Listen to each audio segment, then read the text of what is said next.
ত্রয়োদশ জাতীয় সংসদ নির্বাচনে প্রতিপক্ষের বিরুদ্ধে ইলেকশন ইঞ্জিনিয়ারিংয়ের অভিযোগ এনেছেন ঢাকা-৮ আসনে বিজয়ী বিএনপির স্থায়ী কমিটির সদস্য মির্জা আব্বাস। তিনি অভিযোগ করে বলেছেন, এদের তো ভোট নাই, এত ভোট ওরা পেল কীভাবে। শুক্রবার দুপুরে জুমার নামাজের পর রাজধানীর শাহজাহানপুরে নিজ পারিবারিক কবরস্থান জিয়ারত করে মির্জা আব্বাস উপস্থিত সাংবাদিকদের কথা বলেন।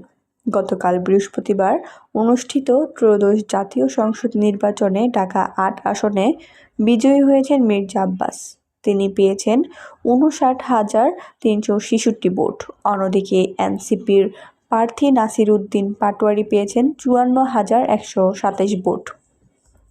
প্রতিপক্ষের এত ভোট পাওয়া নিয়ে প্রশ্ন তুলে মির্জা আব্বাস বলেন, ভোট পূর্ববর্তী তাদের যে প্রস্তুতি ছিল, আমি বারবার বলতাম যে ওরা ইঞ্জিনিয়ারিং করবে, সেই ইঞ্জিনিয়ারিংটা ওরা করে ফেলেছে।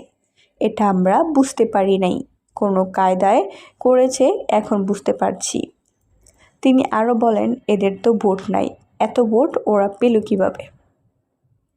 এ সময় বিএনপির ভূমিধস জয় নিয়ে প্রতিক্রিয়া জানাতে চাইলে আব্বাস বলেন, আমি আনন্দিত ব্যক্তিগতভাবে, দেশবাসীও আনন্দিত। দেশবাসী আনন্দের সঙ্গে ভোট দিয়ে বিএনপিকে বিজয়ী করেছে। আমি আশা করছি জনগণ এই রায়ের প্রতিফলন পাবেন।